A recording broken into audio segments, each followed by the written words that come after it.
Hello trader, स्वागत है आप सभी का लर्न इफनो ट्रेडिंग के यूट्यूब चैनल पर। और आज की वीडियो में हम देखने वाले कुछ ऐसे स्टॉक्स जिनमें हमारे ट्रेड्स बन सकते हैं अगले वीक में। ठीक है, तो और चलिए निफ्टी और बैंक निफ्टी में भी क्या कंडीशन है वो भी देख लेते हैं। और उसके पहले मैं कहना चाहूँगा, अगर अभी तक आपने चैनल को सब्सक्राइब नहीं किया तो कर लीजिए। ठीक है, क्योंकि मैं प्राइस एक्शन का पूरा कोर्स जो कि मैंने यहाँ पर बोला है, प्राइस एक्शन का कोर्स 25,000 वाला पूरा फ्री में लाने वाला हूँ, वो भी यूट्यूब पे आप सभी के लिए। तो उसके लिए आप कर ले सब्सक्राइब और बेल आइकन को ऑन कर ले, और वीडियोस को जितना ज़्यादा से ज़्यादा हो सकता है शेयर करिए। और अब यहाँ पर अगर हम आते हैं तो आपको निफ्टी का वीकली चार्ट दिख रहा होगा, और वीकली में अब ये ब्रेकआउट दे चुका है। आप लोग को याद होगा मैं कितने टाइम पहले से बोलना शुरू कर चुका था कि अब मेरे लिए मार्केट बुलिश बन चुका है। और उसके बाद से आपको दिखा होगा कि क्या ज़बरदस्त मूवमेंट्स आया है मार्केट में, राइट। जब से हम लोग बाइंग सिग्नल, ये लगभग 2-3 हफ्ते हो चुके हैं जब से कि हम लोग बाइंग की तरफ देख रहे हैं, और उसके बाद से आपको दिख रहा है ऑलरेडी कि मार्केट में कितनी ज़बरदस्त बाइंग चल रही है। ठीक है, तो क्या अब यहाँ पे आप देख सकते हो कि यहाँ पे ये जो ट्रेंड लाइन है, अब इसको भी निफ्टी तोड़ चुका है, और बहुत ही बुलिशनेस के साथ तोड़ा है। हमेशा याद रखिएगा, अगर इतना बुलिशनेस के साथ अगर मार्केट को तोड़ा जा रहा है तो इसका मतलब है कि सब पोजीशन जो है वो सारे पोजीशंस को होल्ड करके लेके जाया जा रहा है। जो बुलिश क्लोजिंग होती है इसका मतलब ये होता है कि जो बड़े प्लेयर्स हैं वो वीक एंड में उस पोजीशन को पकड़ के नेक्स्ट वीक के लिए लेकर जा रहे हैं। ठीक है, तो अभी तक यहाँ पर जो भी सिनेरियोज दिख रहे हैं इसके समझ में आ रहा है कि मार्केट बुलिश है। बट आप एक चीज़ और नोटिस करो कि ये जो है ऑलरेडी 16% का मूवमेंट दे चुका है। ठीक है, तो इसके बाद मैं ऐसा एक्सपेक्टेशन नहीं कर सकता कि ये सीधा सीधे ऐसे ऊपर चला जाए। ठीक है, डेफिनेटली इस तरह से मैं एक्सपेक्ट नहीं कर सकता। हाँ, ऐसा हो सकता है कि ये आने वाला वीक जो है इस तरह का कोई कैंडल बना दे। ठीक है, तो और वो यहाँ पर कहीं बनाए। ठीक है, और उसके बाद यहाँ पर थोड़ा सा एक वीक ग्रीन कैंडल बनाए, और फिर उसके बाद नया बुलिशनेस शुरू हो। तो 2 से 3 हफ्ता वो यहाँ पर स्पेंड करे, और उसके बाद एक नया बुलिश ट्रेंड चालू हो। ये मेरा एक्सपेक्टेशन है। ओवरऑल मैं मार्केट में बुलिश हूँ until and unless weekly chart पर मैं कोई बियरिशनेस देखूंगा बिलो दिस ट्रेंड लाइन।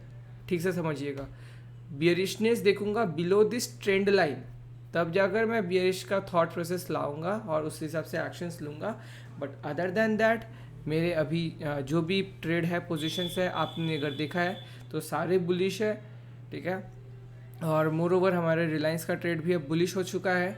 ठीक है, तो डेफिनेटली अब हम लोग बुलिश हैं यहाँ पर बैठे हुए। तो ये निफ्टी का हमारा ट्रेड लाइक एनालिसिस है। आई होप आपको समझ में आ रहा है। ठीक है, तो अगर इसके ऊपर निकलता है तो आप यहाँ तक का एक्सपेक्टेशन रख सकते हैं, 18,100 तक का लेवल का। फिर वहाँ से जैसा कि मैंने बताया कि थोड़ा सा टाइम स्पेंड या थोड़ा सी गिरावट देखने को आपको मिलेगी। थोड़ा सा यहाँ पे 1-2-3 हफ्ते टाइम स्पेंड करेगा, और फिर अगर उसको हाई तोड़ता है तो एक नया रैली हमको देखने को मिलेगा।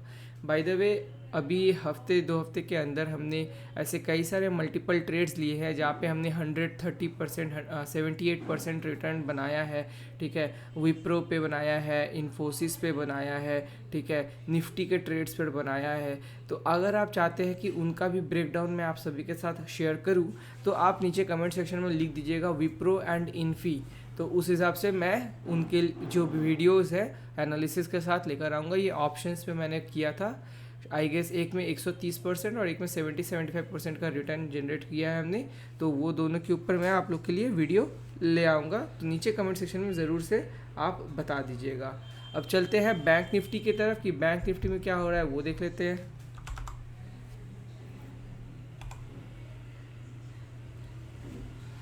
ओके, सो अब आप लोग को ऑलरेडी पता है कि जिस दिन ये ब्रेक हुआ था मैंने टेलीग्राम में डाल दिया था, और मैंने यहाँ पे धड़ाधड़ अपने फ्यूचर्स के पोजीशंस बिल्ड कर दिए थे। बैंक निफ्टी में ऑप्शंस बाई किया था, ऑप्शन सेल मार दिया था। अगस्त सितंबर सारे ऑप्शंस को मैंने यहीं पे सेल कर दिया था। ठीक है, और बहुत ही हाई प्रीमियम में सेल किया था, बाई भी किया था थोड़ा सा आउट ऑफ द मनी का। और फ्यूचर्स ऑलरेडी मेरा चल रहा है, ठीक है। और आपको दिख सकता है कि इसमें कितनी अच्छी लगातार रैलीज दिखने को मिल रही है, कोई भी बियरिशनेस का साइन नहीं दिखने को मिल रहा है, ठीक है। और मैंने आप लोगों को पहला टारगेट इसी एरिया का दिया था और वो पहुंच भी गया है, ठीक है। पहला टारगेट मैंने इस एरिया का 39,300-400 का दिया था। दूसरा टारगेट 40,000 का दिया था, क्योंकि 40,000 एक राउंड नंबर है, तो चांसेस आर वेरी हाई कि वहाँ से थोड़ा सा इसको रिजेक्शन फेस करने को मिल सकता है। और उसके बाद फाइनल रिजेक्शन जो है वो इस एरिया से आपको देखने को मिल सकता है, जो कि है 41,000 का लेवल। तो ये जो 2-3 लेवल्स है, यहाँ से रिजेक्शन के चांसेस है। तो अगर मैं 39,300-400 के लेवल से यहाँ पे कोई भी घुमावट देखता हूँ, यहाँ पे कोई भी रिवर्सल्स वगैरह थोड़ा देखता हूँ, तो मैं अगेन अपने प्रॉफिट्स वगैरह बुक करना शुरू कर दूंगा बैंक निफ्टी में, ठीक है। लेकिन अभी तक ओवरऑल ये बुलिश ही है। और इसमें अगर हम देखते हैं तो ये नियर अराउंड 20% का मूवमेंट एक झटके में लगा लिया है। आपको हमेशा क्या करना चाहिए ना, कि थोड़ा सा पास्ट डेटा स्टडी करना चाहिए, ठीक है। अभी जब भी आप पास्ट डेटा स्टडी करो तो अवॉइड दिस डेटास, ठीक है। जो 2020 में मैसिव फॉल हुआ और 2021 में मैसिव अपराइज हुआ है, इन डेटा को कंसिडर नहीं करना चाहिए। These are the fine datas, you should always consider this. तो आपको हमेशा चेक करना चाहिए कि अभी देखिए ये है फॉलिंग चैनल, ठीक है, whereas this is a rising channel, ठीक है। This one is a rising channel. दोनों का ट्रीटमेंट अलग होता है, दोनों में जो आउटपुट होता है वो अलग होता है। जिन लोगों को ये डिफरेंस पता है फॉलिंग और राइजिंग चैनल के बीच में, उनको पता है कि राइजिंग चैनल के बाद फॉल ही आता है और फॉलिंग चैनल के बाद बहुत अच्छा बुलिश मार्केट आता है, ठीक है। एग्जाम्पल के तौर पर आपको ये एक दिखाई दे रहा होगा, ठीक है। उसके बाद यहाँ पर दिख रहा होगा, फिर ये एक फॉलिंग चैनल का यहाँ पर ब्रेकआउट हुआ था, तो ये आपको ज़बरदस्त मूवमेंट दिख रहा होगा। तो इस तरह के कोई भी अगर फॉलिंग चैनल्स होंगे तो वहाँ पर चांसेस आर वेरी हाई कि अप मूव बहुत बढ़िया होता है। तो यहाँ पे आप देख सकते हैं 116%, फिर यहाँ पे अगर आप देखेंगे तो लगभग 30%, और फिर यहाँ पे अगर आप देखेंगे तो यहाँ पे ये 20% के बाद पूरा का पूरा फॉल कर गया था। यहाँ पे फिर 64% के बाद फिर 10-15% फॉल लगाया था। तो मैं भी एक्सपेक्ट करता हूँ कि यहाँ पे अब ये 20% का एक राइज लगा चुका है, और वो भी आप देख सकते हैं ज़्यादा बियरिश के साथ दिखाया ही नहीं है, सीधा रेड ग्रीन कैंडल्स बनाए जा रहे हैं और 4 लगातार बना दिए हैं। 4 से 5 ग्रीन कैंडल्स बनने के बाद आपको सतर्क हो जाने की ज़रूरत है, ठीक है। तो मैं एक्सपेक्ट कर रहा हूँ कि ये वाला जो कैंडल जो अब बनेगा वो समवेयर अराउंड इस टाइप का या इस टाइप का बन सकता है, ठीक है। आई गेस इसको पिन बार बोलते हैं, मुझे नाम ज़्यादा याद नहीं रहता कैंडल्स का, बट आई बिलीव इसको कुछ पिन बार जैसा या कुछ बोलते होंगे।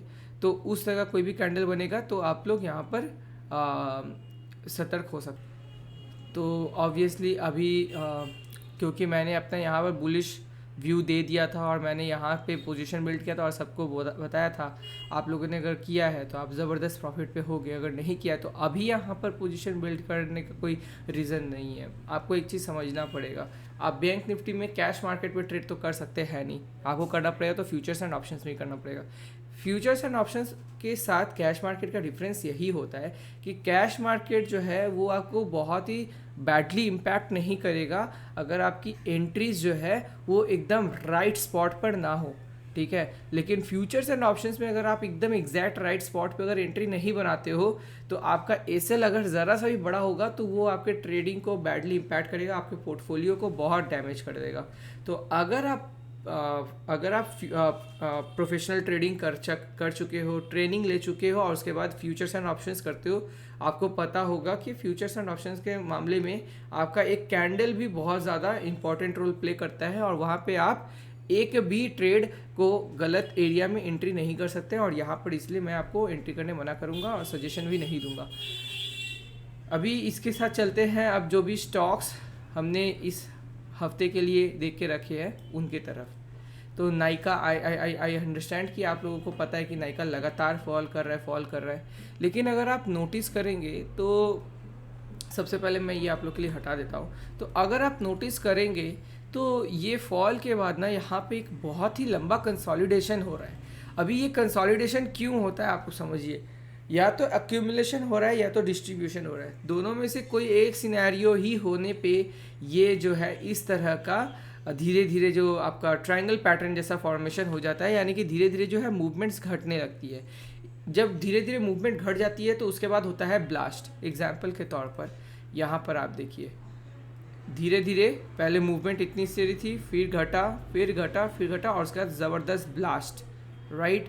और यहाँ पर भी अगर आप इसको थोड़ा सा शॉर्टर टाइम फ्रेम पे देखेंगे तो आपको क्लियरली समझ में आएगा कि पहले मूवमेंट इतना था, फिर इतना सा था, फिर इतना सा, और उसके बाद हो गया ब्लास्ट। सिमिलर तरीके से यहाँ पर आप स्मॉलर टाइम फ्रेम पे देखेंगे तो मूवमेंट बढ़ते छोटा धीरे घटते गया, और उसके बाद फिर ये ब्लास्ट हो गया। तो ये जो है मूवमेंट्स इस तरीके से ही होता है स्टॉक मार्केट में। तो या तो यहाँ पे एक्यूमुलेशन हो रहा होगा, या तो यहाँ पे डिस्ट्रीब्यूशन हो रहा होगा ना। अब आप बोलोगे कि यार क्या हो रहा है, आप अब बताओ, नहीं तो फिर फ़ायदा क्या। तो कहने का मतलब ये होता है कि आप ब्रेकआउट होने के बाद बता सकते हो कि ये एक्यूमुलेशन हो रहा था या डिस्ट्रीब्यूशन हो रहा था। अगर एक्यूमुलेशन होगा तो ब्रेकआउट अप साइड में होगा, और अगर डिस्ट्रीब्यूशन हो रहा था तो ब्रेकआउट डाउन साइड में होगा। अगर अभी इसमें आपको ट्रेड कैसे करना है, ये जो आपका ट्रायंगल पैटर्न बन गया, एनी साइड, या तो ये अप साइड में जाके इसको ब्रेक करके क्लोज देगा, डेली टाइम फ्रेम पे क्लोज होना चाहिए, और हायर आई फॉर्मेशन होना चाहिए। जैसे हायर आई होगा आप वहाँ पर एंट्री बनाओगे। आपके लिए टारगेट जो है, मान लेते हैं यहाँ पे आपका हायर आई बनता है, आपका पहला टारगेट होगा लगभग 13 से 14% और दूसरा होगा 22 से 23% का, ठीक है। और अगर डाउन साइड में वो क्लोज देके और लोअर लो फॉर्म करता है तो आपका टारगेट जो है वो इस लेवल तक का हो जाएगा, which will be somewhere around 8.5%। तो इस तरीके से आप ट्रेड प्लान कर सकते हैं नाइका के लिए, ठीक है। अगेन, जब कोई जोन में या पैटर्न के अंदर फंसा होता है, उसके अंदर डिसीजन मेकिंग नहीं करना चाहिए। डिसीजन मेकिंग होता है जब उसके बाहर निकल जाता है, ठीक है। चैनल्स के अंदर खेला जा सकता है ऑब्वियसली, बट उसके लिए आपको प्रॉपर नॉलेज होनी चाहिए कि किस तरीके से मल्टी टाइम फ्रेम एनालिसिस करते हैं और ट्रेडिंग करते हैं, तभी आप वो कर सकते हो। Other than that it is not suggested, ठीक है। और आई होप ये वाला आपको ट्रेड क्लियर हो गया होगा कि अगर अपसाइड तोड़ेगा, हायर आई बनेगा, तो ये पहला टारगेट है, दूसरा टारगेट यहाँ तक का है, और अगर लोअर लो तोड़ेगा तो 8 से 9% का टारगेट है आपका नाइका में। अब चलते हैं क्रॉम्पटन की तरफ। तो क्रॉम्पटन को आप देखेंगे तो ये पहले मैं आपको वीकली टाइम फ्रेम पे दिखाता हूँ। तो ये वीकली टाइम फ्रेम पे आप देख रहे होंगे, हाँ, कि इस एरिया से ये सपोर्ट लिया था, यहाँ से ये सपोर्ट लिया है, और जैसे इसको ब्रेक डाउन किया, यहाँ से रेजिस्टेंस लिया, और फिर ये इसको ऊपर तोड़ के निकल गया है। तो पहली हो गई बात ये। अभी दूसरा, अगर हम लोग चलते हैं इसके लोअर टाइम फ्रेम पे, जो कि है डेली टाइम फ्रेम, तो आप एक इंटरेस्टिंग इनसाइट देख पाएंगे कि ये देखिए, ये रेजिस्ट, ये रेजिस्ट, ये रेजिस्ट, ये रेजिस्ट, ये रेजिस्ट, ये रेजिस्ट, और यहाँ पे जैसे इसने तोड़ा, यहाँ पर इसने सपोर्ट लिया और ये यहाँ से निकल गया। नाउ अब आपको ट्रेड कब बिल्ड करना चाहिए, when is the right time to build your trade. आप चाहे तो इधर भी ट्रेड बिल्ड कर सकते हैं विथ 5-5.5% का एसएल के साथ। आपका टारगेट हो जाएगा, पहला टारगेट 10 से 11% का, दूसरा टारगेट 16% का। और अगर आप और भी सेफली प्ले करना चाहते हो तो 405 का लेवल आप टूटने दो, उसके बाद आप एंट्री बनाओ, ठीक है। और वहाँ पर जो भी रहेगा, 1 या 2 कैंडल के नीचे आप ऐसे लगा देना 5 से 10%, 5 से 8% का, और उसके बाद फिर देख सकते हो आप कि ये किस तरह से मूव कर रहा है, ठीक है। लेकिन आई होप आपको समझ में आ गया हो। और किस तरीके से ये जो फॉलिंग होता है, तो फॉल में आप किस तरीके से इस पर ट्रेड करोगे, ये भी हम लोग जो भी प्राइस एक्शन का कोर्स लाने वाले यूट्यूब पे, वहाँ पे मैं आपको सब कुछ फ्री में और बहुत अच्छी तरीके से एक्सप्लेन करूँगा, ठीक है। लेकिन मेक श्योर करिए चैनल को आप सब सब्सक्राइब कर रहे हो। तीसरा स्टॉक है वोल्टास।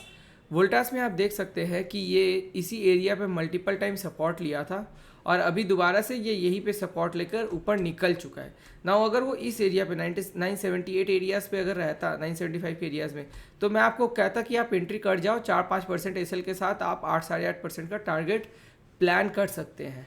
बट जस्ट बिकॉज वो अभी निकल गया है तो आप अगेन बीच में कुछ नहीं कर सकते। तो इसको जो है 1063 इस लेवल को तोड़ना पड़ेगा। अगर वो इस लेवल को तोड़ता है तो उसके लिए जो है ऑब्वियसली 3 या 4% एसएल के साथ उसका पहला टारगेट हो जाएगा 3 से 4% का, ठीक है। और अगर वो इसको तोड़ भी देता है तो उसके लिए जो है ये बहुत बड़ा रेजिस्टेंस वाला जोन प्ले करेगा। Get this thing very clear. ये जो गैप्स होते हैं, ये gaps they act as a resistance, ठीक है। तो या तो वो यहाँ से गिरेगा और या तो वो यहाँ से गिरेगा, लेकिन गिरेगा 100%, ठीक है। ऐसा हो ही नहीं सकता कि वो ये सब जो फ्रेश लेवल्स हैं उनको एक ही बार में तोड़ते हुए भाग जाएगा ऊपर। It is not possible. More over आप यहाँ पर भी देख सकते हो कि ये यहाँ से रेजिस्टेंस, उसका सपोर्ट। तो इतना इजी नहीं है कि ये गैप को यहाँ से तोड़ दे, ये गैप को फुलफिल कर दो, इतने बड़े सपोर्ट एंड रेजिस्टेंस जोन को तोड़ के उसके बाद ऊपर निकल जाए।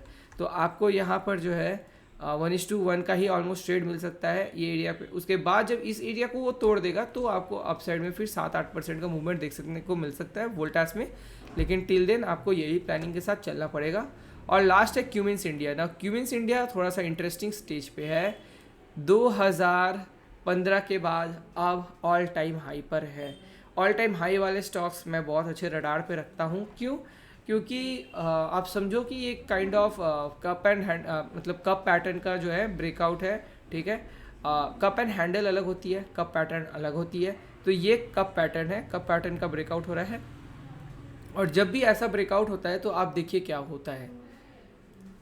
जैसे यहाँ पर आप देख सकते हैं, यहाँ पे 5 साल के बाद कप एंड हैंडल का ब्रेकआउट हुआ था, ठीक है। तो मान लेते हैं पहला वाला ब्रेकआउट में 8% का एसएल गया, लेकिन उसके बाद जैसे ही ये वाला हाई को इसने तोड़ा और यहाँ पे 7-8% का एसएल के साथ इसने 100% का हाई लगा दिया, ठीक है। तो आपको आई होप क्लियर हो गया कि किस से चलता है। दूसरा आप देखते हैं, यहाँ पे आप देखो कि 2007 के बाद 2010 यानी कि 3 साल का कप एंड हैंडल पैटर्न का ब्रेकआउट हुआ है और यहाँ पे लगभग 65% का रिटर्न देखने को मिल रहा है, ठीक है। जितना बड़ा कप होगा उतना बढ़िया, ठीक है। तो इसको आप ऐसा नहीं कर सकते कि 5-10 मिनट में आप कर रहे हो, ठीक है। You always have to do this in a longer time frame. यहाँ पर भी आपको दिख रहा होगा 2006 से लेकर 2007 का, लेकिन आप देखो यहाँ पर क्योंकि ये बहुत बड़ा टाइम फ्रेम नहीं है, ठीक है, तो इसके कारण जो है यहाँ पर एक बार एसएल हिट करके उसके बाद निकला है, तब ये ज़बरदस्त 64% का मूवमेंट दिया है जितना। और इस बार का जो है ये बहुत बड़ा, आप देख सकते हो बहुत ही बड़ा डीप एकदम करेक्शन होने के बाद ये जा रहा है, ठीक है। तो अगर ये ब्रेकआउट देता है तो आप यहाँ पर जो है इसके हाई के ऊपर अगर निकलता है 1294 के ऊपर, तो आप यहाँ पे 10-15% एसएल के साथ इसमें बने रह सकते हैं। ये कुछ अच्छा बढ़िया सा आपका मल्टी बैग भी बनाकर आपको दे सकता है आने वाले दिनों में। देखिए मल्टी बैगर बनेगा कि नहीं बनेगा ये तो आपको फ्यूचर में पता चलेगा, पहले से ये सब प्रेडिक्शन नहीं किया जा सकता। तो आप प्रेडिक्शन के भाव पे मत बैठो, अपने एनालिसिस पे बैठो। अगर एनालिसिस समझ में आती है तो आप उस पर एक्ट कर दो।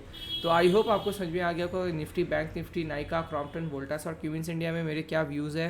अगर पसंद आ रहा है मेरा काम आपको, तो आप चैनल को ज़रूर से सब्सक्राइब कर लीजिएगा, वीडियो को लाइक कर दीजिएगा, कमेंट कर दीजिएगा। इन्फोसिस और विप्रो तो मैं उनके ऊपर भी वीडियो आपके लिए लेके आऊँगा। तो इस वीडियो में दोस्तों इतना ही, हम मिलेंगे आपसे अगले वीडियो में, तब तक के लिए बाय बाय।